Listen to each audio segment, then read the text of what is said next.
everyone. Welcome. We see a lot of familiar names and faces, so this is wonderful. We are so happy that we're able to have two extended deep dives into two topics that came out of our Civic Dialogue series. And we know that a lot of you who are here today have participated in one, if not all, of the 7 presentations that we did with Civic Dialogues. And as you all remember, one of our presenters was Dr. Kris Wobbe, who is here today. She had presented with Dr. Rick Foss from Worcester Polytechnic Institute in Massachusetts. I want to say the premier institution that has just been doing all kinds of outstanding work with regard to project-based learning for many, many years. And they gave us kind of a teaser about project-based learning when they spoke two weeks ago, and we're lucky today to have Kris here to talk about project-based learning, from taking it from from theory to practice in a much more intensive kind of way. And so just to get started here, for those of you who don't know Kris or her work, I'm going to provide you with a formal biography and then turn it over to her. So Dr. Kristin Wobbe is the director of WPI, which is Worcester Polytechnic Institute's Center for Project-Based Learning, and the director of the Great Problems Seminar Program, WPI's first-year projects program. Her teaching awards include the Missouri Prize for Innovation in Undergraduate Education, and she's a co-recipient of the 2016 Bernard M. Gordon Prize for Innovation in Engineering and Technology Education, awarded by the National Academy of Engineering. She received her BA in chemistry from St. Olaf College and her PhD in biochemistry and molecular. See, I get nervous. I'm a social scientist, so anything sciencey gets me all upset here. I can't even talk today.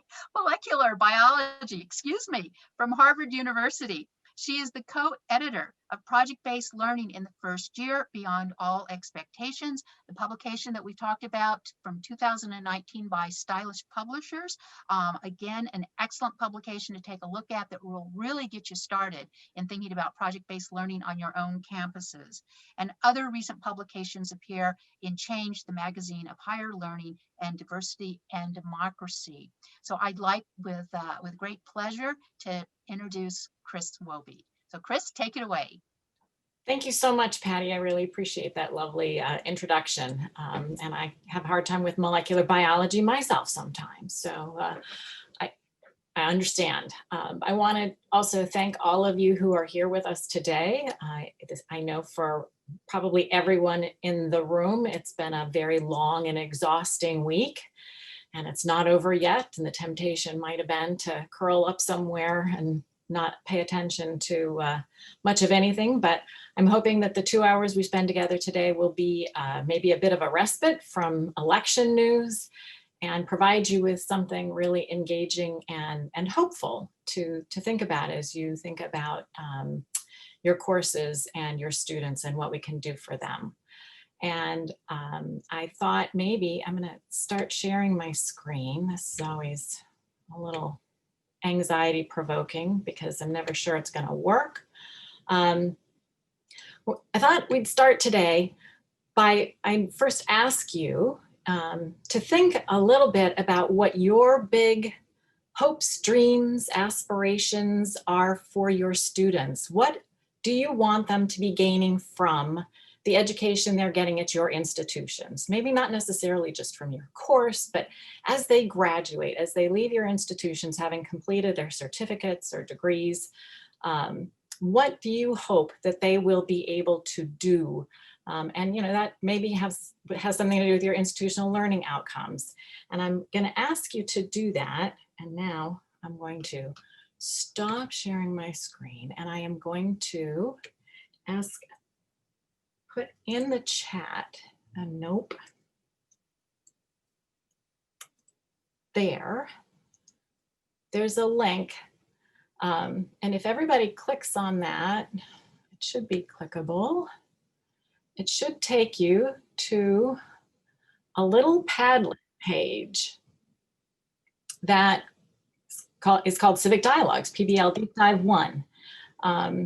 And those thoughts that you have about what you want your students to be and do, take a moment, and then if you click the little plus button, you can put up the sorts of things that you would like your students to be able to do, sort of big picture, grand hopes for your students.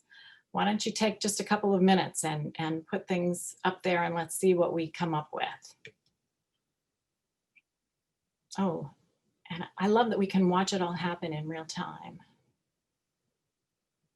All right, I think we've got a great set of hopes for our students, and critical thinking, applying their learning so they can reach their goals, empathy, agency, see themselves as scholars, researchers, and educators, as well as learners, socially responsible citizens concerned with the welfare of others, critical thinking to solve problems, high habits of mind, connect to high purposes, apply what they learn today, tomorrow. That is a great set of hopes and aspirations for your students. And now I want you to think about what you do in your classroom with your students that helps move them to be those particular people, those individuals with those attributes. And I'm not going to ask anybody to share their story, but I will share mine. When I first started teaching, and my PhD is in biochemistry, and my first course that I taught at WPI was a biochemistry course. If you had asked me what my students would have at the end of my course that would further them along any of those pathways, I would have said, well, I think when they finish my course, they'll have an extensive knowledge of protein biochemistry. And I wouldn't even go so far at this point in my career as to say that at those first couple of years that they would even have had a good understanding. They would have had a long list of facts at their fingertips, but I'm not sure that they would have been able to put that together into a coherent picture. And in fact, I know they couldn't, because a couple of years in, as I was reading student course evaluations, they were telling me that they were having a hard time understanding how the topics in the course connected from one to another. They were telling me that they didn't really understand why we did all of the things in that class that we did. And I got very high evaluations as an instructor. They felt like it was a good class, even though they didn't have all of those things. And so what I'd like to do today is share with you the benefits of using project-based learning, because are you seeing my screen? And did it move? So you're seeing a little cartoon?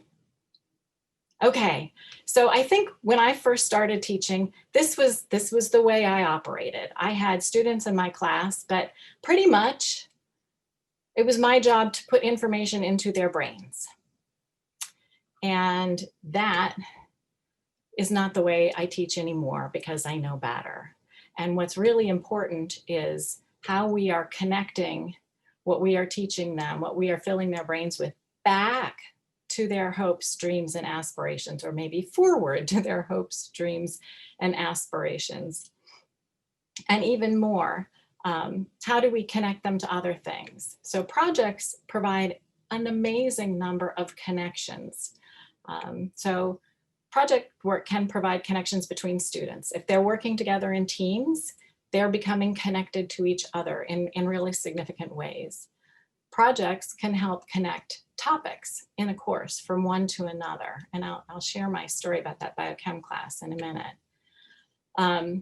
It can connect course content to other knowledge, and that knowledge could be knowledge obtained through their lived experiences, or to things they have learned in other courses, both in the past and in the future. Projects can provide connection to professional practice. What is it that someone with a job in the area you're teaching, what do they do? Doing a project can give them a real sense of what that particular discipline is. They can connect students to communities if you've got some kind of community engagement involved, or opportunity for them to reach out and talk to people in their community. And it really can connect theory to practice. And my example is that protein biochemistry class. It's the first course in the biochemistry sequence. And we start with the structure of water and move rapidly into how proteins are put together, and then how that affects their shape, and then how their shape affects their function, and how proteins can be catalysts doing chemistry in the body, and then how enzymes are put together in complex pathways that allow living organisms to do the chemistry that allows them to do the things that they do. So it's a big course. And the project that I ultimately built for this class was called the PET Enzyme Project. And I would have the students choose an enzyme. I would put them into teams, and then each team had to pick an enzyme from a list I produced. And then as we're going through the course content, they had to do a little report that centered the content on basically what did that mean for their particular PET enzyme. So when we were studying protein structure, the students had to use online prediction and visualization tools that were used by professional biochemists. And they make these gorgeous little diagrams that you see over here on the right. And so it was kind of fun for them, but it helped them understand better what the squiggles and the lines all mean. When we were talking in class about how enzymes catalyze reactions and how fast they happen, they had to go to the research literature and use databases that are put together by professional biochemists to understand how their particular enzyme did its chemical job. And then when we were studying metabolic pathways, again, they had to go to the literature and find out if their enzyme was in a pathway, if it was regulated, why or why not. And ultimately, the last question of that particular assignment was, why do you think it was important for the government or industry to spend millions of dollars to obtain the information that you have used to study, to find out about this particular protein? And so it really connected what we were doing in the classroom in a very theoretical way to something that they studied and felt very attached to, their particular PET enzyme. So it made it very practical. It helped the students see why the course was built the way it was, why we started with water and moved to protein structure and then to catalysis, because they could see how each of those things built one on the other to make sense. They were able to use tools that were available to professionals, and it made the material much more memorable. They now had little hooks to particular concepts that made the material stick better. And so in a lot of senses, this was a really great project.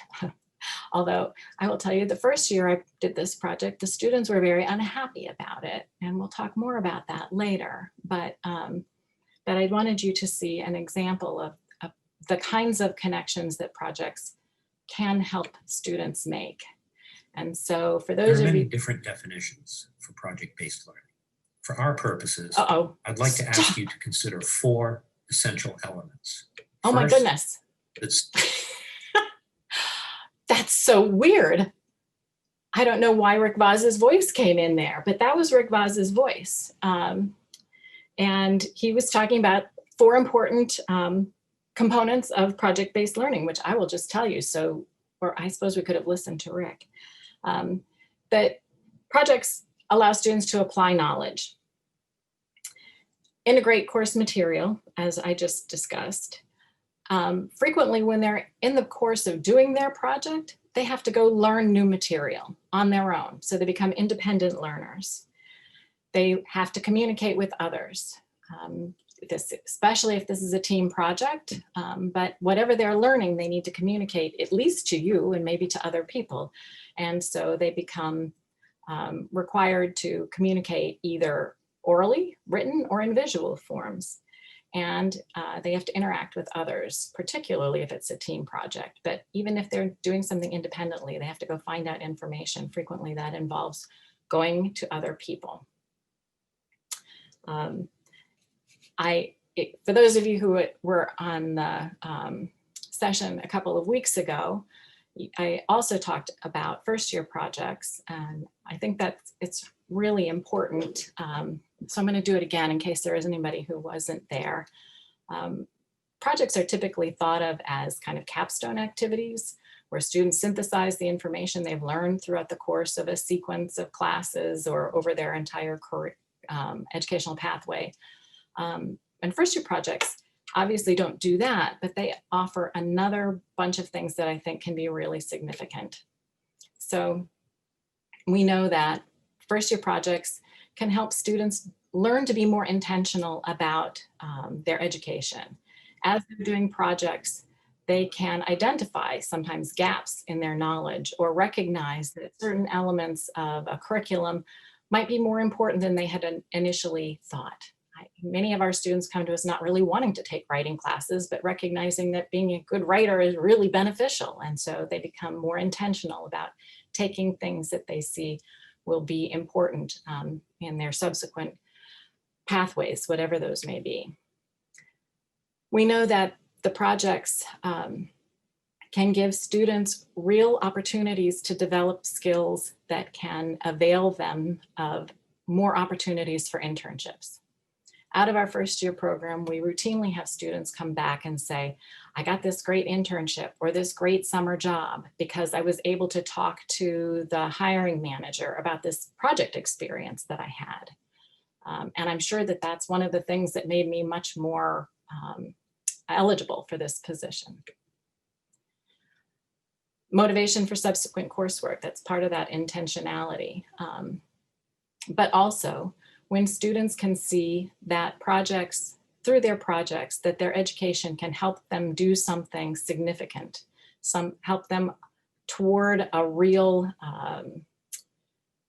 job or a real mission in life, that this is something that they can apply themselves to, that can become important to them, they become more motivated. Project work is hard. A lot of our students come to us suffering pretty severely from imposter syndrome. So when they have done something like a project, an open-ended project that's complicated and difficult, and they've done it and they have done it well, they gain a lot of confidence, and that can be a real gift, particularly to first-year students, showing them that they have what it takes to do the academic work that they are going to be doing in college, and that they have really something to contribute. Projects, particularly team-based projects, can really help build community in first-year students, and that community can help them adjust better to university life.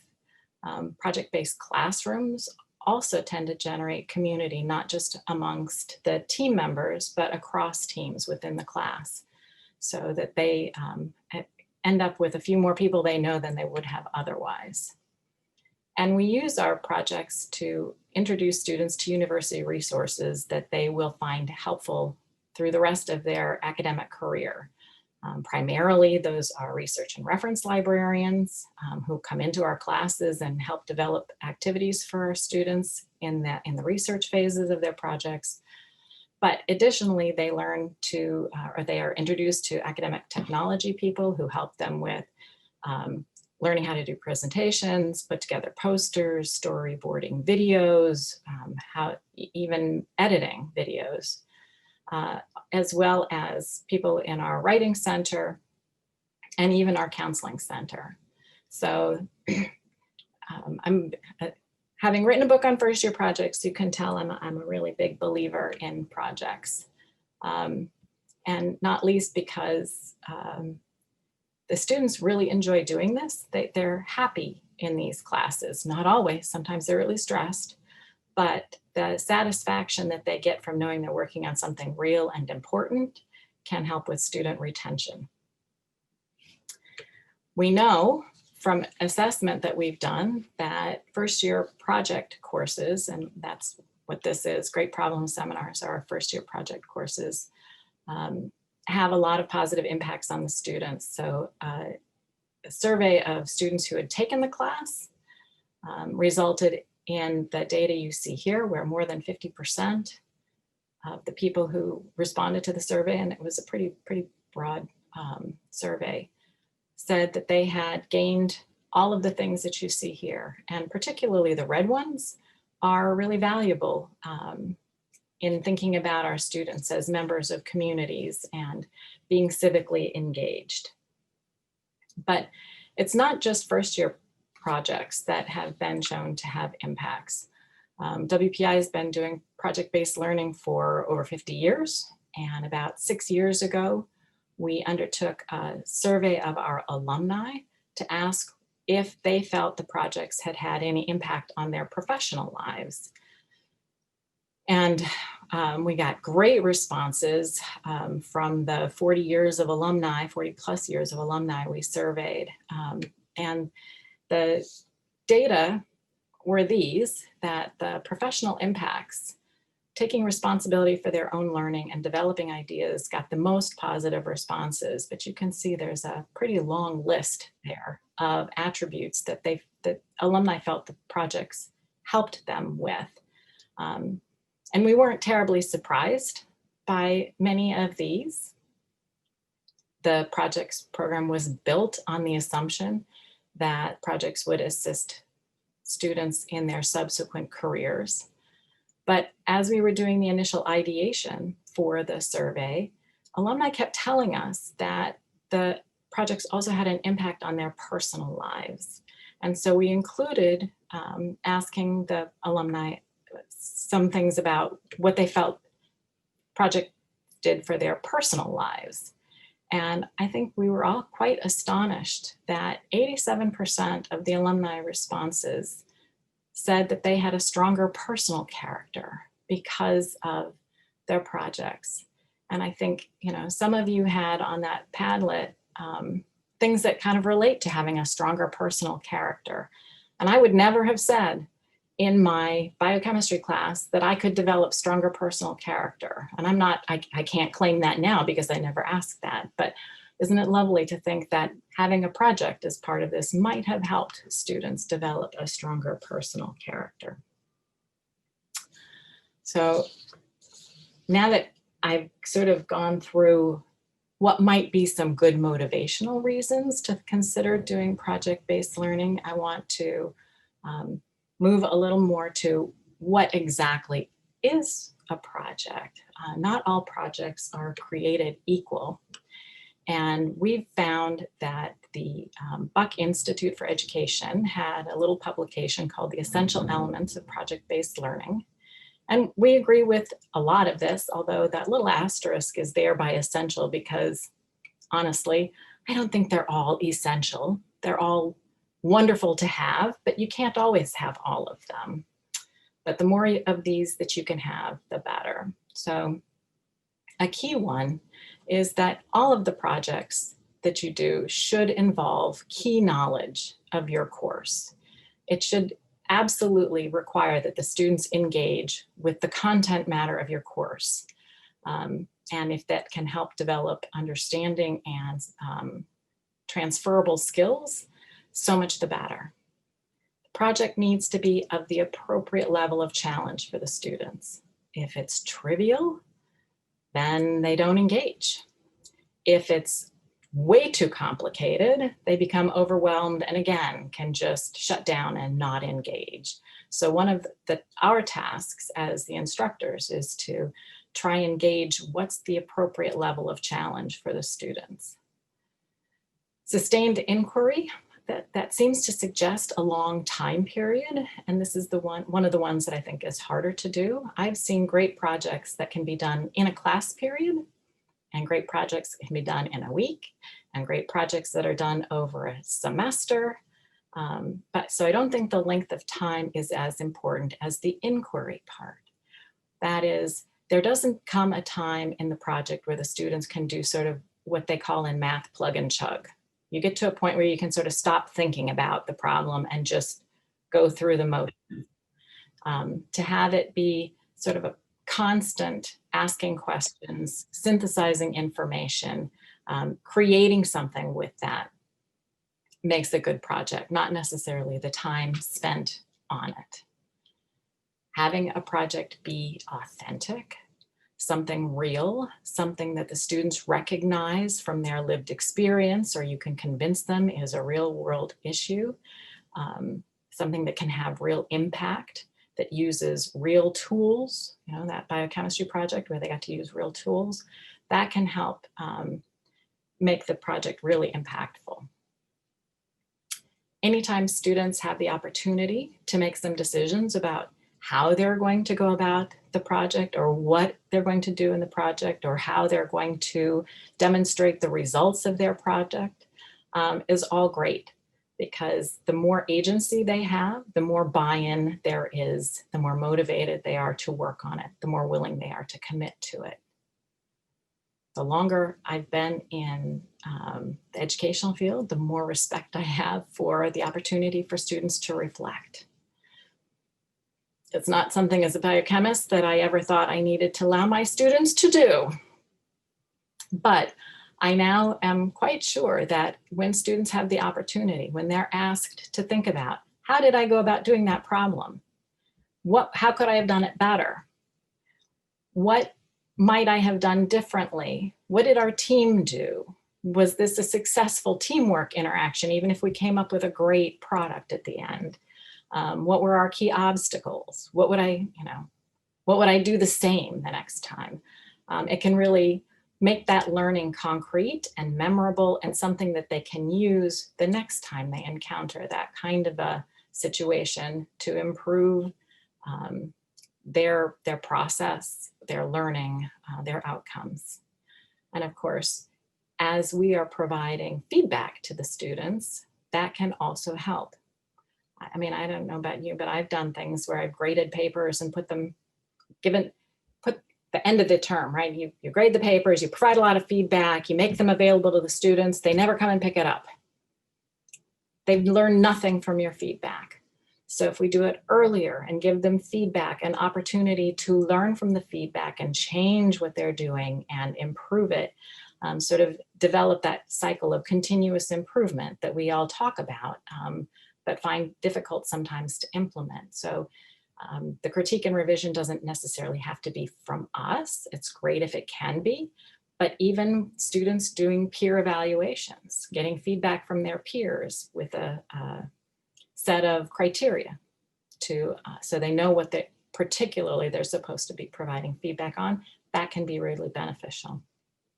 And finally, a public product might be one of the harder ones to engineer into projects, but anytime the students know that what they are doing is going to be seen by somebody other than you, the instructor, it becomes more meaningful, even if it's just to the other students in the class. And I don't know if you've ever asked, but I have. The students care a whole lot more about what their peers think about what they did than what you think about what they did. Shocked me the first time I asked that question. I'm like, but I'm the one that gives a grade. And they're like, yeah, well. And then if it can go beyond the classroom to more people, parents, community members, more students on campus, that makes it even more important to the students that they do a good job. And so that public product can make a project really significant to the students. So at this point, I would really like to let you guys examine some projects. And I'm going to stop sharing my screen here. So I'm going to ask you to get into groups, and I'm going to send you to another Padlet. So everybody click that link. And you should see a different Padlet with a bunch of columns and boxes. Does everybody see that? Awesome.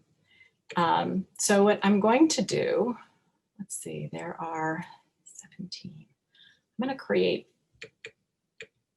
5 breakout rooms and randomly assign you. What I would like for you to do in your breakout rooms, pay attention to what room you're going to. Room 1. I want you to look at one or both of the projects that's in column 1. Actually, there might only be one. And look at that, read it, think about what kind of content are students learning by doing that project? What kind of skills are they developing by doing that project? And the content question, maybe it's obvious that it's a biology project, but maybe there's content that they could be using that's not biology, okay? So how many different kinds of content and what kinds of skills? And does this look like a project that's moving from theory to practice? And go ahead and make comments in the box underneath, sort of describing the content, the skills, and how much theory to practice there is. And I'm going to give you about 15 minutes to do this. And then we're going to get back together as a group. And I would like each group to sort of walk through one of the assignments that they examined and explain it to the rest of the team. Does that make sense? Okay, so if you're group 1, you're column 1. If you're group 3, you're column 3. If you're group 5, you're column 5. And you people in between, you're smart enough to figure it out, right? If you need me, you can call out for me. And otherwise, I'm going to go ahead and send you to your rooms. Any questions before you go? All right. Have fun. Okay. And time to write. Okay. All right. Welcome back, everyone. I would love for column 1. Who's going to talk a little bit about the assignment that you saw in column 1? Any volunteers? I can start, but I would love my group to jump in.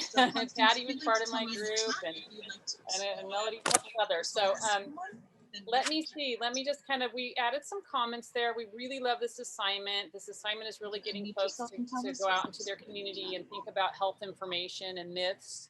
You know, things that might appear on something like Dr. Oz or in like a popular magazine. And then actually digging in a little, right? And creating a video, like doing some research and then producing a video that presents that research, right? To debunk that myth. And this is amazingly scaffolded. It's really complex. We read through most of the document, but we appreciated some of the following. The connection of science to a current issue that they get to choose. And we think choice is really important here, right? To help make those connections. So although there are some, I guess there's attachment of different topics, the students can also bring their own topics in. So we thought that was really important. And then we really appreciated that it seemed, you know, the authentic and connection to real world. Some of us talked about it'd be really cool to see this, like them actually carry out a research study of their own, like on a small scale. That wasn't part of the assignment, but we were like imagining of how this could be scaled up in some really great ways. We had one critique of it where we didn't see a reflection piece to the assignment. So we thought that was something that would have been a nice addition to really kind of make that full circle. But it is, you know, I encourage everyone to read through it. It's really amazing and elaborate. And I will stop talking here, but if any of my other group members want to chime in, like Patty or anyone else, please feel free.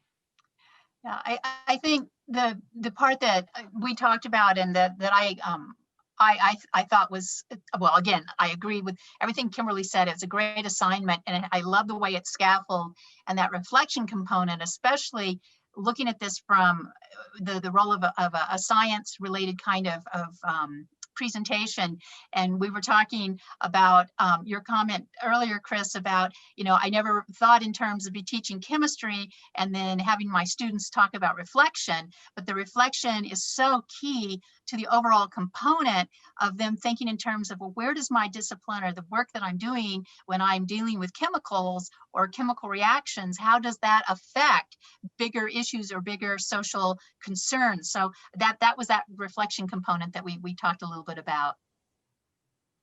Great. Did you think at all about how you could use that kind of an assignment in pretty much any discipline? I mean, there are myths abounding out there in the misinformation world, right? It wouldn't have to be a biology thing. Right, It could right. be an anything thing, right?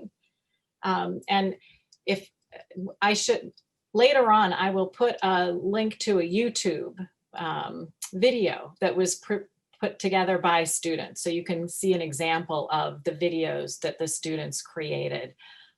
It's quite entertaining. And I will say that the students, I think, really adore being asked to use their creative side in a biology class. And they got a big bang out of that. Does anybody have any questions for the people who took a look at this assignment? I was in that group, and the one thing I would add is that it might be nice to have different ways the students could present this information, so they could choose between video or like a brochure, like public service announcement kind of, just give them a choice in how they're gonna present the information. Yeah, absolutely, you could do that. The one thing that I know that the professor did, and she's one of our most inventive and creative faculty members, she has the students be responsible for viewing some number of them and providing feedback as well. So that's kind of a fun thing too. Okay, how about column 2? Who's going to be our spokesperson for the column 2 group? I guess it's me. Hello. Hi, I'm Tony. Randall and Graciela and Eve are with me, and they're welcome to chime in at any time. So quickly, we had column 2, which had the history of jazz, an article on the history of jazz, a website that explained a little bit about the program, and then we had the documentary Memories of Genocide. So obviously the genocide one got my attention quickly because I just kind of gave an example of a German friend that I had that didn't believe the Holocaust. And then when we watched the documentary, the truth came out, they were very troubled and upset. And they even went to their own grandparents to pick a fight because they felt embarrassed. And if my German was correct, I heard the American knows more than me, and it really upset her. So in that regard, I refer that to political socialization on how we are kind of at the mercy of the information around us and the programming that is given to us in this concept of political socialization. And so that when you discover more, it could change not only your identity, but it could impact how the way you feel about others. So Randall was very eloquent in expressing, if you'll notice my comments, that we learn when we weave feelings into it. So having students attend these museums or go to the Museum of Tolerance, or maybe even interview a Holocaust survivor, bringing the history to life, and then writing about it, reflecting about it, and having discussions in classes. That kind of got me to where key knowledge, sustained inquiry, and the authenticity of information. It did bring a concern that popped into my head while we were having this discussion, and that is that the potential when let's say I show a documentary that shows a good example, maybe I show stories that show about the incarcerated children on the border, and it gets very emotional and people become connected and they get teary-eyed. I could be accused of political indoctrination, which I've seen in classes before, not just my own, but I've seen in other people's classes as well. And that would, like, how do we field that? If we're dealing in accurate history, but a student can claim that my sharing of that accurate history is indoctrinating them to some political favor or another, that caused some trauma in my thinking of how do we deliver this, right? But Randall, please.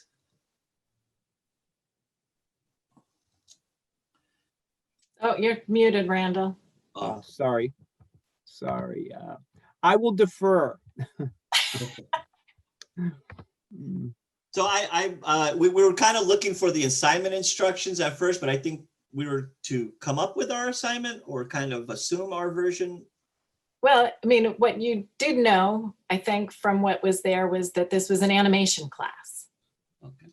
So the Oh. the students were in animation classes, and it was their job to animate the stories that they heard from Holocaust survivors. Oh gosh, I missed that. Yeah, we missed that. We just started talking and went.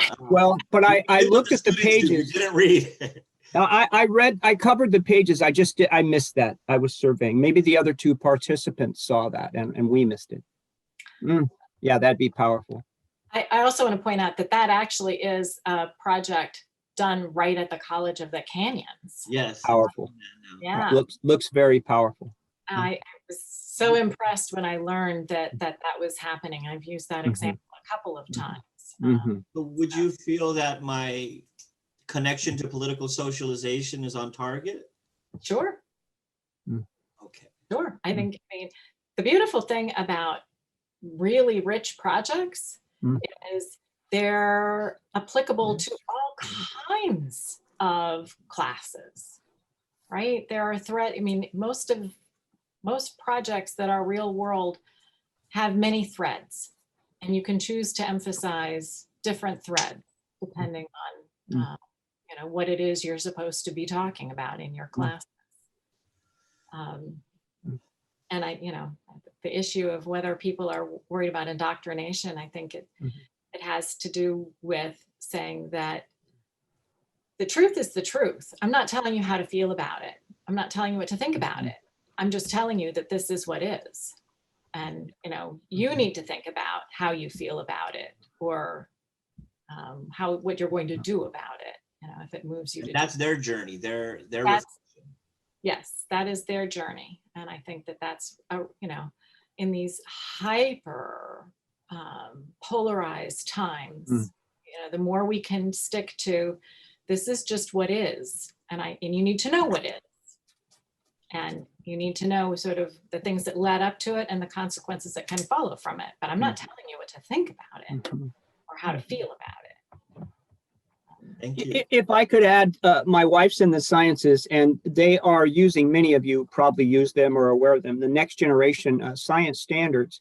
And they encourage educators in the elementary through high school to find a social phenomena like fires in nature. And that's where you start learning science, fires, and you work backwards. You start with the big high purpose. And so you're creating a line of inquiry with these huge social phenomena. And what a way, the research just so shows. So is it Dr. Wobbe? Is that how I pronounce your last name? Yes. Oh, powerful. And I'm so sorry. I was so moved by it. I kind of didn't contribute much to the assignment. So my apologies. That's all right. We're all getting something out of this. A line of inquiry of a social phenomena, and then the next gen science standards, they work backwards from there. But first they go big. So the Holocaust is big. People will learn from it. Violetta, do you have a question? I see your hand is up. Yes, thank you so much. So just to add to that sensitive topic, which was students, of course, nobody likes the inconvenient truth, right? We tend to stick our hands into, our heads into sand. And so, but it's important to be aware of the facts. And so maybe just display examples of things happening across various nations, because I think if we look through history, we will always find, for everybody, there will be something. And so maybe just emphasize that it's really not anything personal, as we should say. And so we just try to build a better future where we are aware of the past. And when we know the past, then we have more chances to not to repeat those things in the future. Very good. Thank you. Any more questions or comments on column 2 projects?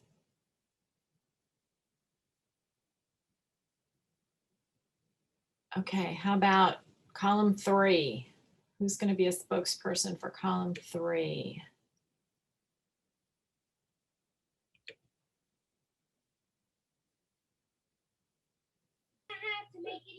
Team, did anybody want to speak, or would you like me to? This is Julie. I'll talk about my Perfect. part with this real quick. So this is about having students come together and create a zine. And so that really inspired me, because I've been inspired by this whole dialogue series to engage my students in the election process. They have listened to every debate. We had an election party, and then we all on Google Meet, and then I and my colleague created a Civics Tuesday, quote unquote, workshop where the students learned about the Electoral College, activism, what I explained to them very much after Dr. Scobie what engagement really looks like. What does that mean? And so anyway, so the students have learned so much, and they've come together. They're all over California. Let me back up. I work for Job Corps, and I'm a high school teacher for 15 to 25-year-olds. They learn a trade, and they used to live on campus till COVID. And then they get their high school diploma so that they can go out and be successful. They're beyond highly at-risk students. And so I was thinking that this zine idea would bring them together to collaborate in ways that they have no possible access to at this point right now. So I'd bring about collaboration, and I would have them write like little mini articles about what they've learned in Civics Tuesdays, and then write editorials about what they've seen in the debates and during the election.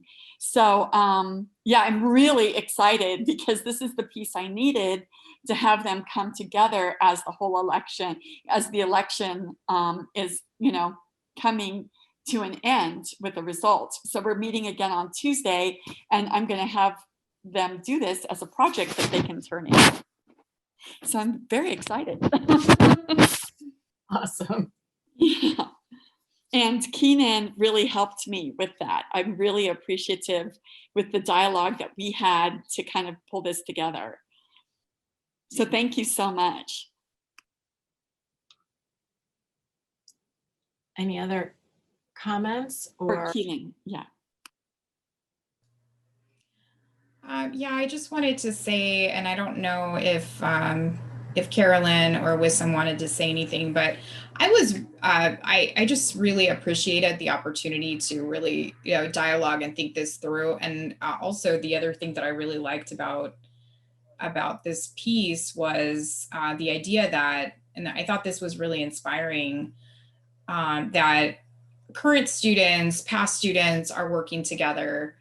And, this was something that we were talking about in our group, was this idea. I always love having my past students come to class, and, and the students will read their work, and then it's kind of like they're celebrities, so there's this community that builds. And I think that's really impactful. But I love the idea of having that be part of it, but also working professionally. And that's something that I think Julie also, because of the work that she's doing, found really impactful. Like, how do we partner both with students that might be, our past students, or students that are on our campus? And Julie was, and I think also, I believe, Julie was talking about engaging students from other classes that she had as well, so that it would be kind of more like a network that the students could participate, but also to work with community organizations, so that we could have, also that other piece, so that, there's this multiple levels of connect. So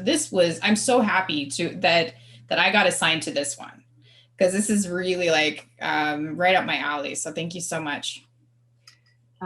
This is an example from Bellevue Community College up in the Seattle area. And I thought it was also really impressive. And it made me also think, you know, in that whole creation, right? The zines are going to be a public product that can get out there, but what other kinds of things can students create that could benefit, you know, potentially the local community or the campus? You know, are there virtual tours that could highlight maybe key architectural features in a downtown area, or interesting species on your campus? You know, do you have a botany class that could go around and say, you know, here are all the different kinds of trees that exist on our campus, or what are the foreign or the not native plants and the native plants, or is there history? You know, this is where this happened in our campus or in our town, or something that, you know, again, could engage them with content material, and also a public product, and potentially out their locale, wherever that might be, the campus or the community. Any other thoughts? I mean, part of doing this is to help generate ideas and take advantage of all of the great things that are going on in your brains. And so if any of you, the rest of you have got like, we could do something, feel free to either put it in the text or put it on a comment on the box, or just shout out.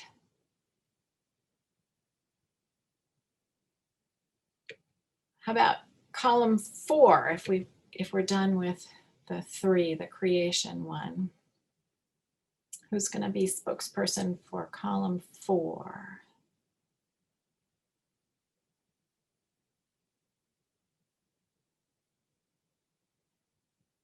Am I going to have to call on somebody? I don't know. I can start. Sorry.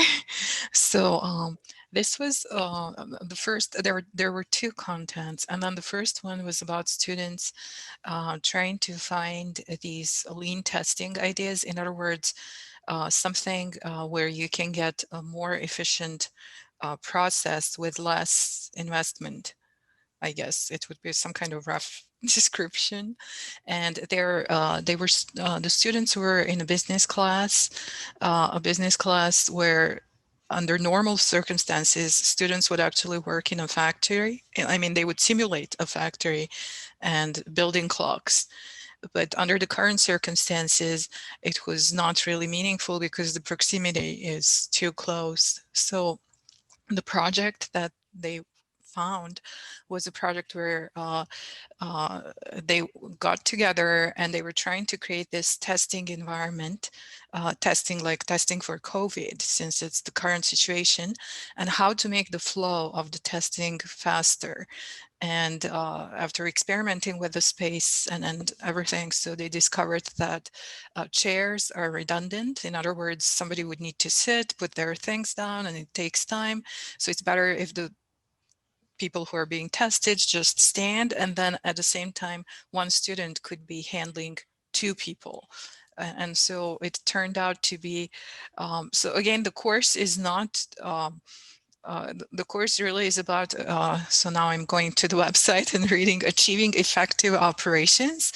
So something where, again, engineering business students, so students who will need to apply that kind of approach in their future work, so somewhere in industry, got now an opportunity to apply theory to a real world situation. And I thought our group thought that it was really neat. And as a group, we also talked about our own ideas for various projects. So it was really nice to share, and maybe somebody would like to continue. So thank you.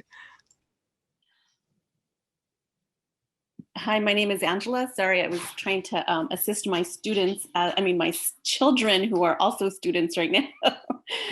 But what I liked about our conversation was that a real life problem could help move our theory into practice and also provide a framework.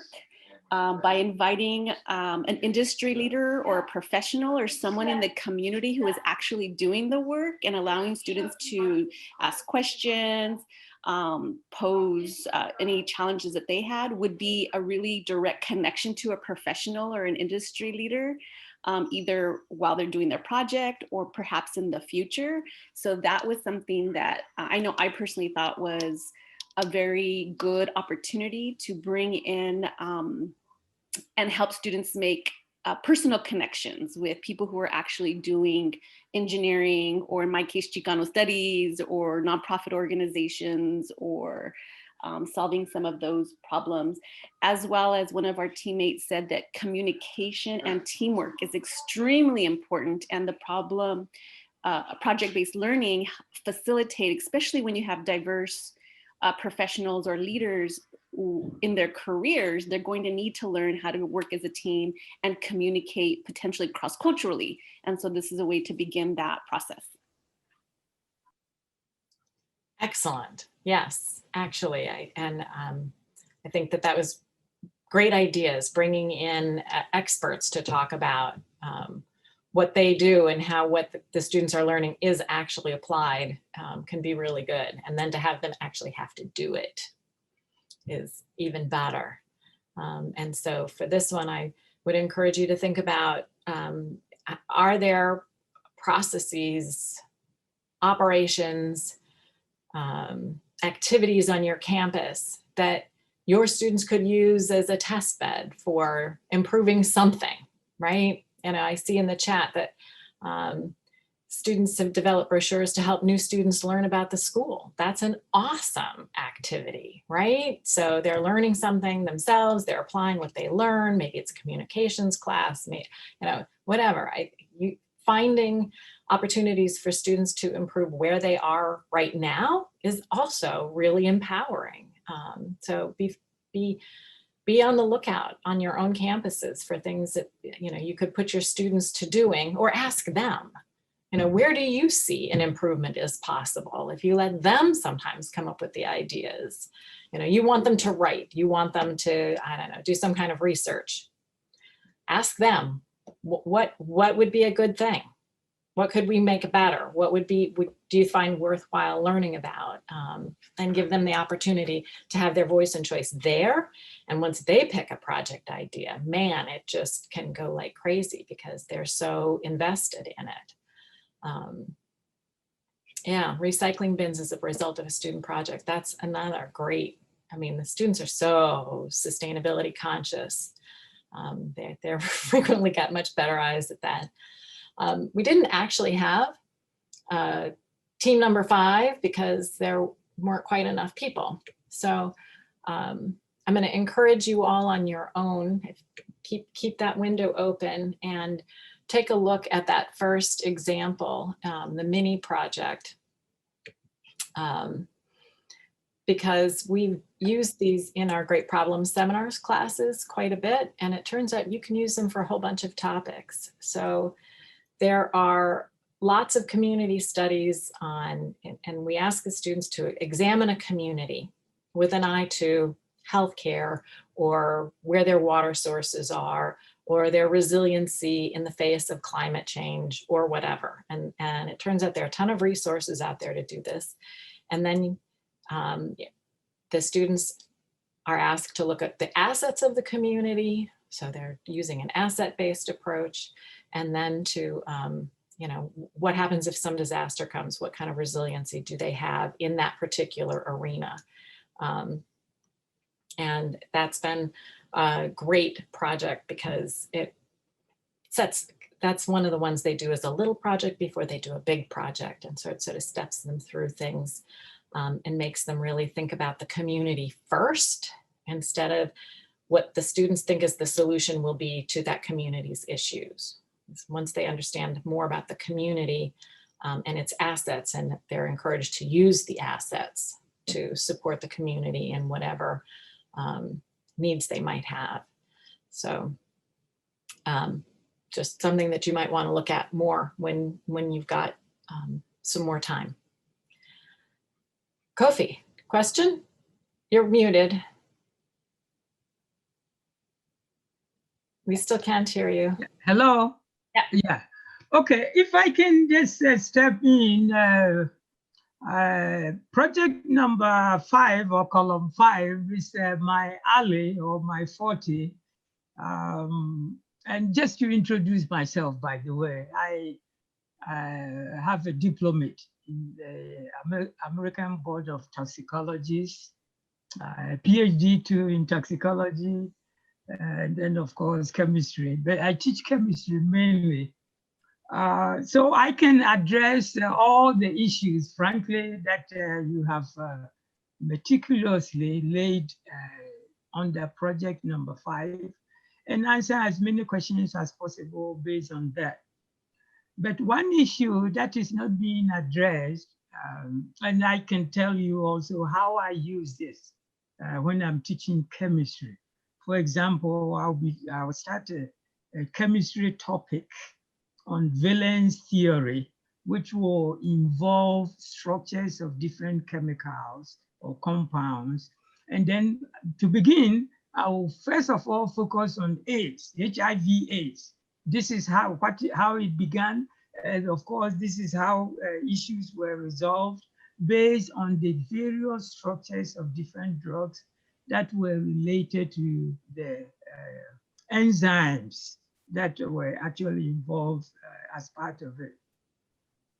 So I applied many of these concepts, which of course I strongly encourage should be promoted.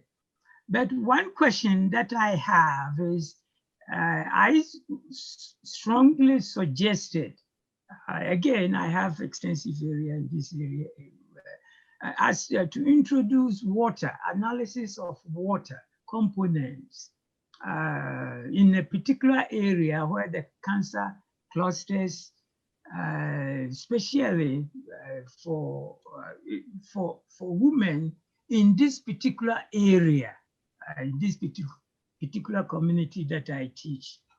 I proposed the research, and of course, it wasn't going to cost the college even one dime, other than to use their one of their highly sophisticated instruments. It was turned down. So what Chris is not addressing, which I strongly encourage should be addressed, has to do with the administrator's attitude towards what you are proposing. You may, of course, encourage this scenario, which of course was what I had, to get students analyze on water and then use that as the basis to essentially push them into STEM projects, STEM programs. But I had this strong resistance with the administrators. They turned everything down. Of course, from their standpoint, they may be thinking of some liability which is unknown to me, because it isn't that what's it called, working with highly dangerous chemicals or something beyond the normal science school work. So what should be focusing, what maybe we should all be focusing on, is to how to get the administrators buy-in into what you are proposing. Because if they don't buy in, and let's say you want to invite the industry leader, and they claim that it may have some adverse consequence on them, you don't even get to do whatever you want to do. I think that is a real concern. For many of these things, probably administrative approval isn't really necessary. For anything that requires field trips or use of outside chemicals, probably does. And I think that one of the best ways to get administrators on board, well, I mean, safety becomes the overriding thing, right? And so figuring out how you can do what you need to do safely, following university guidelines, to the extent that that is taken care of, they'll be much more willing. But, you know, as some of you may have noticed, some of the things on this Padlet were articles from the university websites. And there's nothing that administrators, well, maybe there's some things administrators like more, but anytime you are doing a project that has an impact on the community, that shows that the work that you and your students are doing is not only beneficial to the students, but having a positive effect on the community and bringing your community forward with you. That's really important to administrators. They, that helps them with the local governing bodies, it helps with the community, it provides great press, it shows prospective students that you're doing something that's real and relevant and makes that a more attractive institution for them to attend. Alumni like it because they can see that their institution is doing good in the world, so they're more likely to come back and participate, potentially to donate. I mean, anytime you can show that what you're doing in the classroom is extending beyond the classroom with positive impact, there are multiple positive things that come back to the university on that. So whenever, I mean, that's one of the best things about project-based learning. You frequently end up with products that your marketing people, your admissions people, your alumni relations people can put out there to show what a great place your institution is. And then you frequently have happy alumni who come back and say, this was such an impactful experience for me. This was, transformational. This class, being engaged in this thing, it gave me agency and a purpose and a drive to do this for the rest of my life. I became engaged in this topic as a student, and it's something I want to continue with as a whatever, right? Those are the kinds of things that can help move administrators. The safety concerns, that's frequently the lawyers, and they're not moved by any of those things. And I don't know what to tell you to do to try and get the lawyers happy, but administrators, and particularly presidents and provosts and deans, are always ecstatic at student products that show benefit both to students and to beyond the students. So I don't know what else to tell you, Kofi, but it sounds like you are working on some really powerful and impactful things. So good luck. Yeah, well, I think maybe what I will do will be to forward this thing to you, and then you can evaluate it as to why on earth it would be turned down. But I had powerful forces, the whole, what's it called? The whole, yeah. So, but it brings to focus what you are actually presenting, which is very laudable. And but there are some. I have a personal what's it called? Thing that I have encountered. Thank you for that. That was a great little sidebar there. What I wanted to go to next was, now you've got some great project ideas, hopefully, or some interest in pursuing projects further. But one of the things that comes out quite frequently when I'm talking to faculty about adding projects to their courses is, oh my goodness, how am I going to add a project? My course, it's already too full. There are too many things we want to have going on. And so I'm going to spend a little time talking about how to add a project to that course that's already keeping you and your students way too busy. So I'm going to go back to my biochemistry project. And I told you I developed this great pet enzyme project, and I was so excited about it, and it took me a long time, and I did a lot of work on figuring out how all of the pieces could fit. And I put the project in, and I thought the students would be really excited, and it turned out they were really angry. And I should have known, because what did I do? I didn't take anything off their plates. I added the project to it. And they told me that it was too much, and they were right. They were totally right. I was expecting way too much out of them. And so I really had to think, how can I make sure? I wanted to keep the project. I was committed. I was sure it was going to be useful, but I needed to take something off their plate. And So now I'll tell you a secret. Even though I have a PhD in biochemistry and molecular biology, that first course in biochemistry, that protein biochemistry course, when I took it, it was the class that at the end of it, I said, I hate biochemistry. I'm never taking another biochemistry class, ever. So I wasn't very fond of this class to begin with, and that made this a little easier. But what I realized is in this course, toward the end, when we're talking about the metabolism piece and developing all the information about these different pathways, right? So here's the first pathway that we talk about in that class. This is glycolysis, where you take glucose, a 6-carbon molecule, and turn it into 2 3-carbon molecules. And it takes all those steps. And pretty much when I took the class, I had to memorize everything on that pathway. And then we would move to the next pathway. And same thing, I had to know everything there. And then we did 4 more. And that's a lot of information.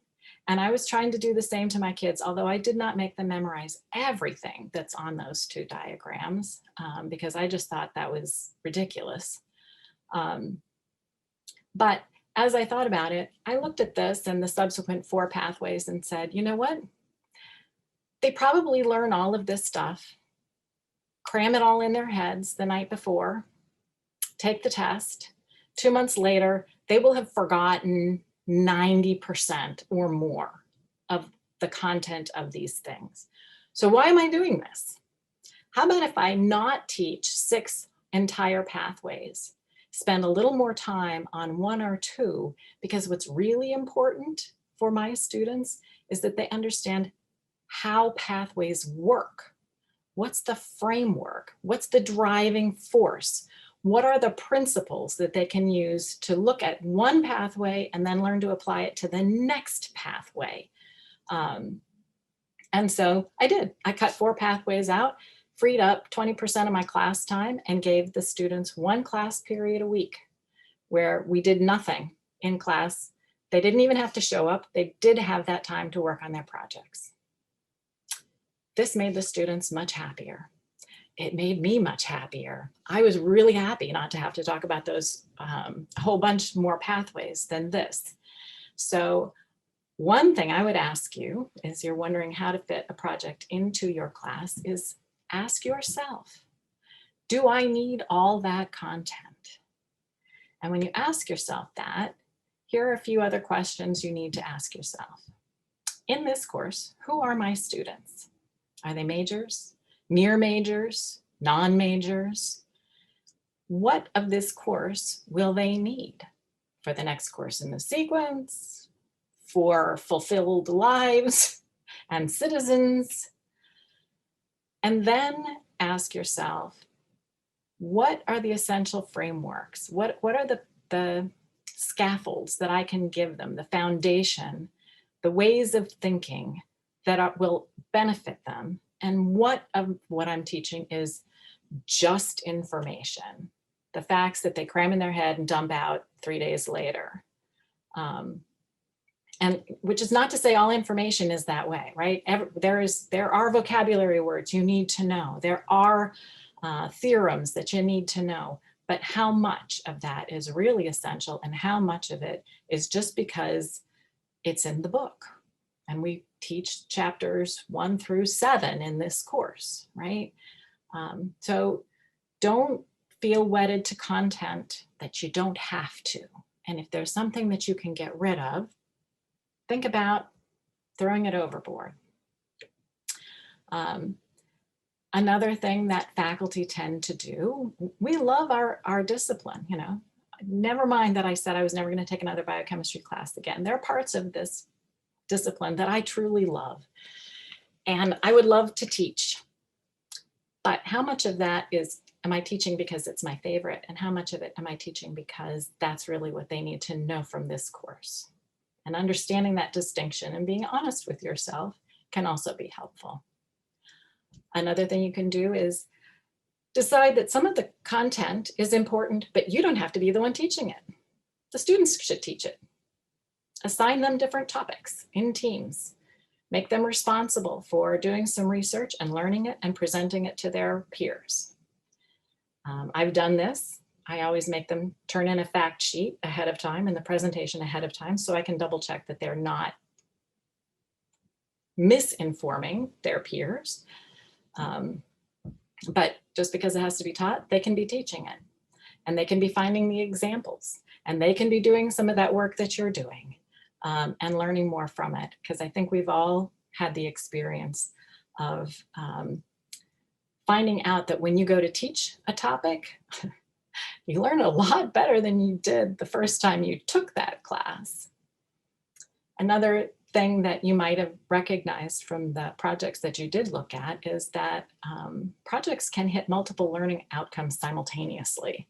And so sometimes the project can incorporate different parts of the course into a single project that you then don't have to handle separately. Recognizing that projects provide real-world applications to theoretical content can make you decide that some of that ability of that real-world application is more important than more content. And then this, I did this workshop a couple of summers ago, and one of the participants, and I'll ask you after I'm done with this, but I asked them, what had they done to make space? And one participant had this brilliant thing where she had the students, after they had learned a certain amount, develop projects for the next iteration of the class. So the students were synthesizing the content by trying to come up with project ideas, so that then she didn't have to come up with the project ideas. She just had to sort of modify them and provide the scaffolding for projects for the next iteration of the class. So there are some ideas. I suspect some of you have other ideas, and I would love to hear from you what you think about how you could fit projects into your classes.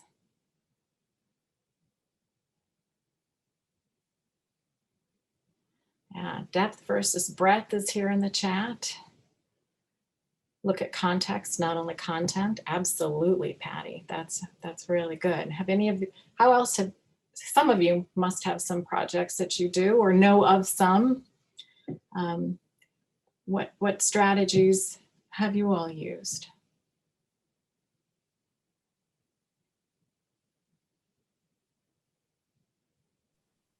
I think, Chris, I can say a little something. While I'm not in the classroom, so I don't actually have classes that I'm teaching, I am working with a lot of students in other capacities. And this semester we've created what we're calling social action teams. And so I have two teams that I've been working with about 25 students each. One had to do with engage the election or the vote, and the other has to do with a larger grant project that I'm currently working on. And it's been fascinating because these two teams came together this semester only. And I really let them sort of start playing with their interests, their ideas, and looking at the issues, looking at the problems, if you will. And so while not in an actual class per se, we have been doing project-based learning. And it's been just absolutely fascinating to watch these students have this interest, show this initiative to really come up with great ideas and move things forward. Because again, it's connected to them, and they've been able to put the ideas into this larger context, whether or not we were looking at, voter education, registration, whatever the context with the election, and how we're going to move that forward now after the election, because it shouldn't just end once we have an election. And then with the other topic, we're looking at housing insecurity and affordability. And so the students are coming up with lots of great ideas. So I think for me, it's really allowing those students to have that flexibility and freedom to start framing this around their own interest. I think that can be extraordinarily powerful when you ask the students what they're interested in. I think it depends on, some of our courses constrain that a little bit more. So sometimes it can help if you as the faculty member give them some guardrails. or start them off with some starter ideas and let them take them somewhere else, because they can do that. I think that, when we started our first year projects-based curriculum, we had no idea what the student projects would be like. We were a little anxious to see what they would produce, and they blew us away. They were so good. They were so good. And it made me realize that I had really fallen prey to the students come to us as a blank slate kind of bias, and hadn't realized the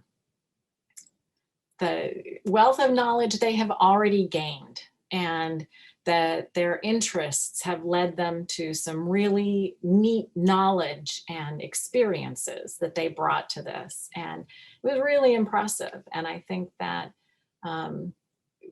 you should feel free to allow them to, we all do what, we don't do the minimum, but you sort of figure out what the level of expectation is. And in a busy life, you kind of perform up to that level of expectation. And when you set the expectation a little higher and give students the appropriate scaffolding, it's amazing what they can do when you give them that space.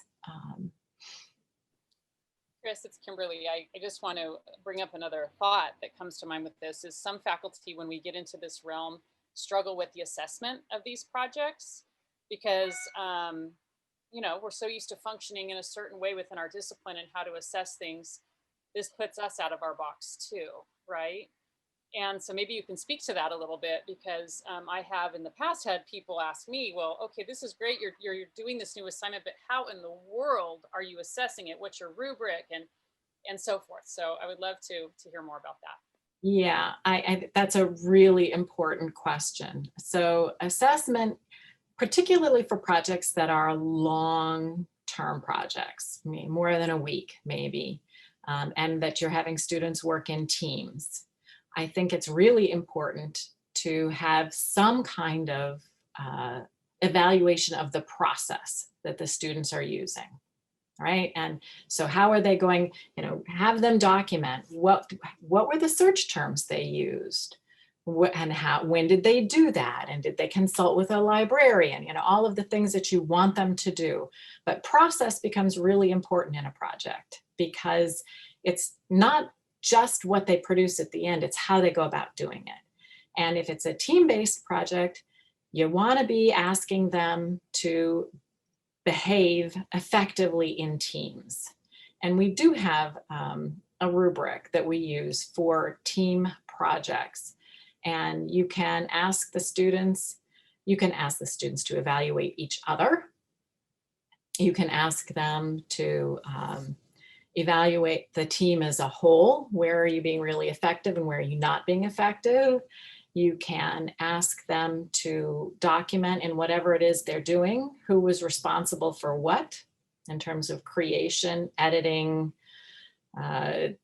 synthesizing. You can give them all of the different roles so that you have some evidence of what sort of the breakdown of the work was, so that you do have ways that you can, you have evidence of what kinds of teamwork were going on. And in really long-term projects, particularly if you've got the capacity to meet with teams, in class, 10 minutes, what's going on, and you give them, make sure they're changing roles and different people are behaving as the speaker, or they have to keep minutes or, action items, and those become part of what they turn in. So you've got some real evidence for gauging teamwork. And then the product, this is always hard, right? Anytime you're coming up with a new assignment, thinking about what's important to you. What is the stuff you really want to grade? And, so you want your brochure to be attractive. What does that mean? And, then you want it to be informative. Well, again, what specifically does that mean? How many pieces of information? What kind of information needs to be there? What kind of action items need to be on there? So you have to get pretty detailed. And to be honest, there may be people who can do these the first time perfect, but in my experience, the way I do it, it's always like, oh crap, I forgot to put that into the rubric. And so the next iteration is modified because I got something that I wasn't expecting, right? So I think coming up with a great rubric requires a lot of front end thinking about exactly what you want and what the students are going to need to produce. And if you can spend the time coming up with that, you can save yourself a lot of time on the back end when you get this thing and you're like, I don't even, how much of it's going to be appearance, how much of it's going to be content, what kind of content do you care about? Is it the grammar? Is it the information? Is it the length? Is it all of those things? You really have to work your way through and then be really clear. And best of all, can you provide students an example? When they don't know what they're aiming for, you get a hot mess. When you can show them an example of something that they can aim for, you get much better outcomes. So if you can provide an example, which, year 2, that's great because you got year 1 examples. Year 1, it's a little harder, but you can show them, this is something put together by a professional organization, or this is a master's thesis and yours won't look anything near as long or detailed as this, but it's going to look in format like this, or, whatever it is that you're asking them to produce.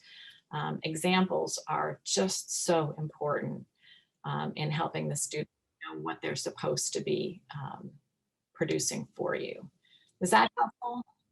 That's very helpful. Just when you talked about process, I have one quick story to share on an assignment where I was sending students out into the community to work on a problem that they got to choose.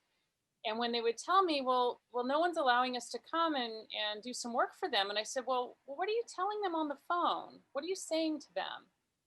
And they weren't doing fundamental things like saying they're a student, saying this is a class project, connecting them to Cerritos College. And I literally ended up writing a phone script that when they contacted organizations, they could literally read from, because I had made the assumption in the process step that they had that skill set, right, to know how to make that connection.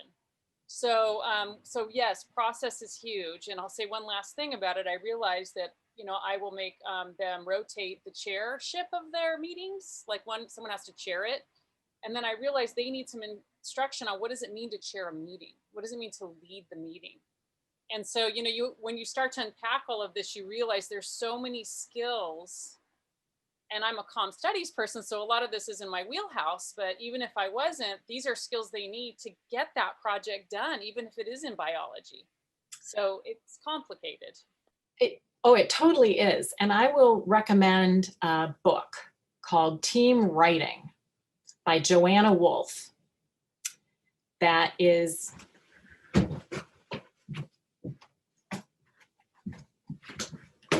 this little teeny tiny paperback, Team Writing by Joanna Wolf.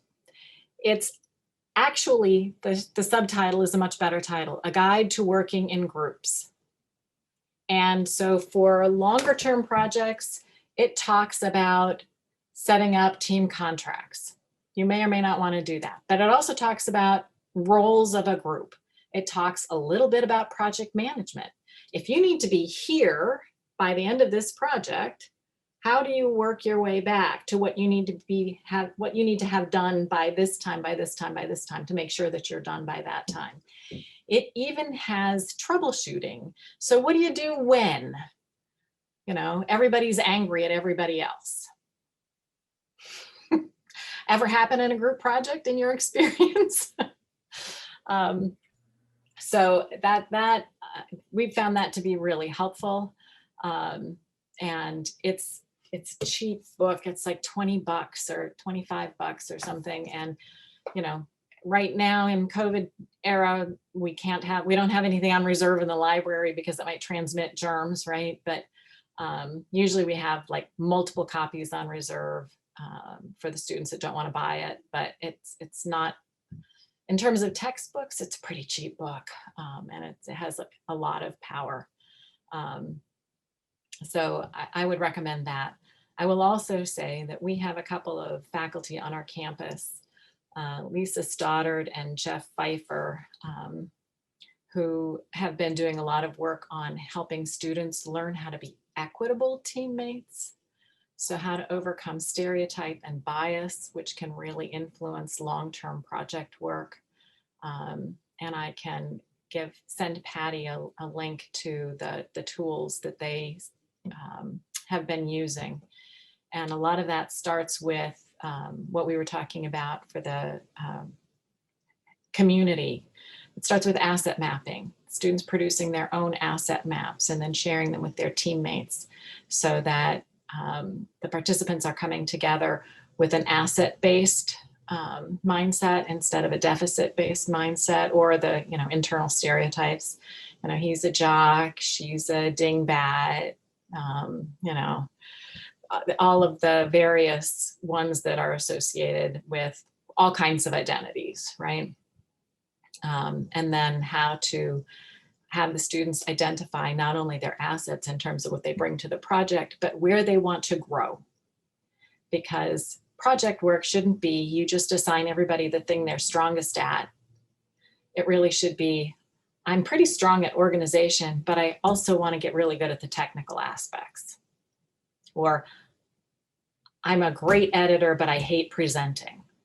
Okay, well, you better get better at presenting because life's a lot like that. So having then the students break down the assignments and the project work into who's doing what based on assets and on desired areas of growth, so that the project can be an opportunity both to help somebody else and help yourself. And so I will send that link to Patty at the end of this. And maybe that teamwork rubric as well. And Chris, I was just going to mention, I know we actually had the pleasure of having Rick come out to our campus and do a workshop. Gosh, now it's getting close to 2 years, I think. And he had that particular exercise that he had our groups get into. We were in groups, and these were faculty members, and it was so much fun. And it was a great learning experience. And just, again, looking at your own assets, but also thinking in terms of, well, I do need to improve, or I am looking to have, more of an experience in this area. So when you think about this with regard to our students, I can see how this can be such a benefit when students are getting into those teams. And so much of project-based learning is about teamwork. And that's where I think it really has its incredible strengths, is when you're bringing, we've all had that happen. We get students in teams and we know what can be the worst scenario, but if you plan ahead, it can be very good. Yeah, absolutely. Absolutely. So yeah, any other, we're getting close to the 2-hour mark here, and I want to make sure that if anybody has any remaining questions, you have an opportunity to ask.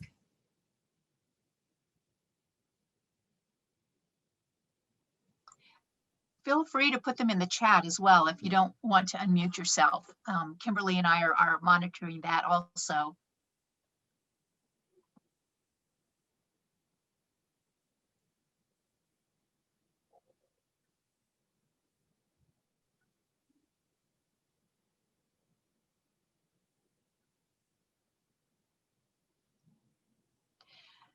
So Chris, while folks are thinking about any last questions, what might be some sources that you could think in terms of, or resources, if somebody wanted to start getting sort of more a deeper learning or knowledge of project-based learning. I know that we've certainly have recommended the book that you all wrote, and I know that you are the lead author on, from Worcester, which is excellent. And so highly recommend that you all take a look at that text. But what other sort of resources would you recommend folks who are maybe just starting out, really interested in this, but not knowing where to go? I will say that there are two great organizations that focus a lot on project-based learning in the K-12 space.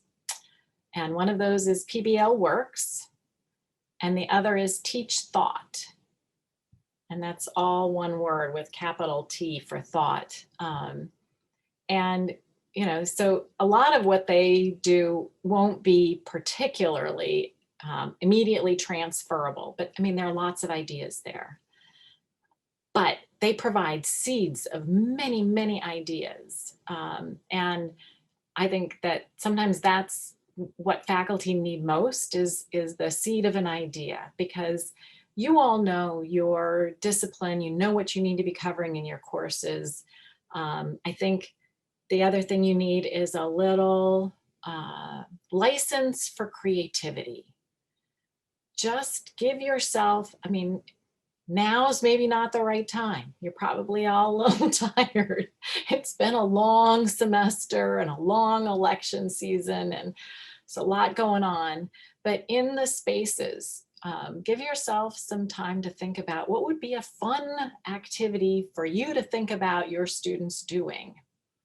And I will say that coming up with project ideas for my classes has been some of the most enjoyable thinking I have done around my courses. You know, usually you get assigned to teach something and there's a certain amount of stuff that's in there, but thinking about how you can take that stuff and turn it into something that is engaging both to you and your students can be really freeing, and a license for creativity that once you get a taste for, it's hard to stop.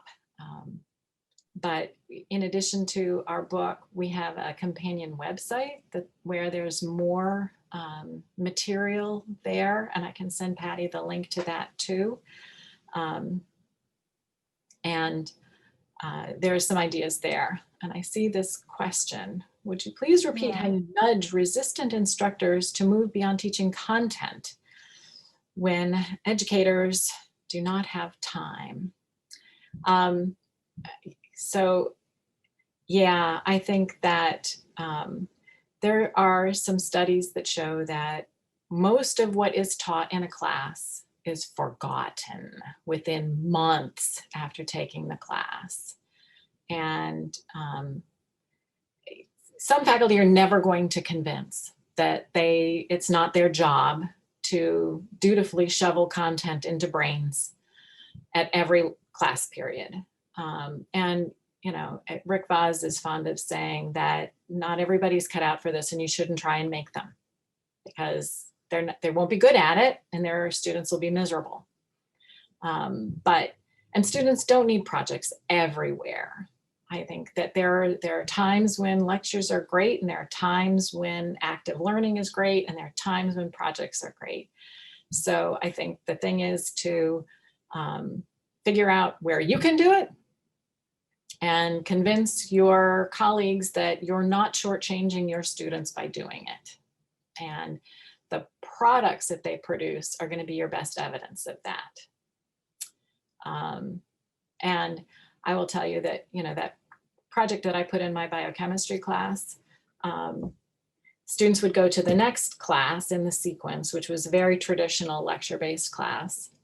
And after a couple of years after I introduced the project, the instructor for that class came to me and said, okay, what is this project that you do in your class? Because the students keep coming to me and saying, could we do something like that in this class?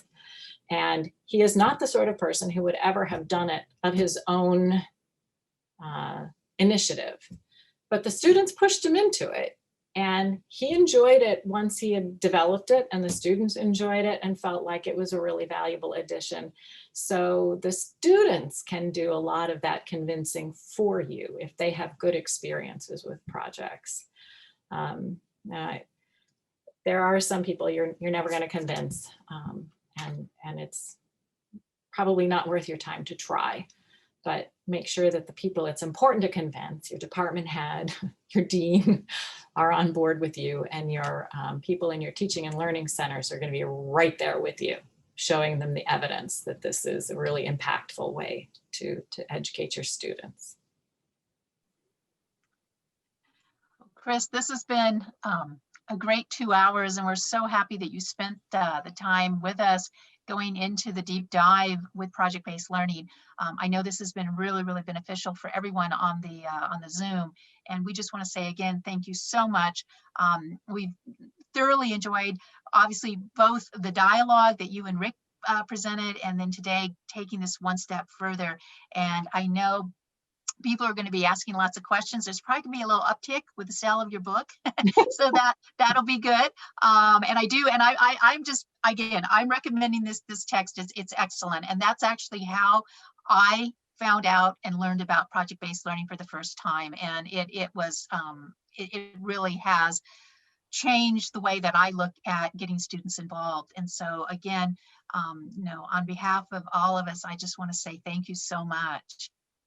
Well, Kimberly, I don't know if you'd like to say a few words in closing as well. I got the book. So I haven't read it yet, but I'm really excited to. And no, this has been great. I mean, of course, we always feel like we can spend more time and there's so much more to talk about, but just having a solid 2 hours for this discussion has been fantastic. And as someone who's done this type of work, I still continue to learn from everybody and learn from the great projects on your Padlet and from our discussion. So thank you very much. It's been fantastic. Yes. I really enjoyed being here with you, and you were a great bunch of participants. I really appreciated your comments and the way you were so thoughtful about the way you engaged with the material. So thank you, and have a great weekend. And yes. And just a reminder, next week, everyone, we'll have Don Whitehead coming back. That will be our second deep dive. So same time, 10 a.m. to 12 Pacific Coast time. So we hope to see you all next week. Thanks again, Chris. Thank you. Bye-bye.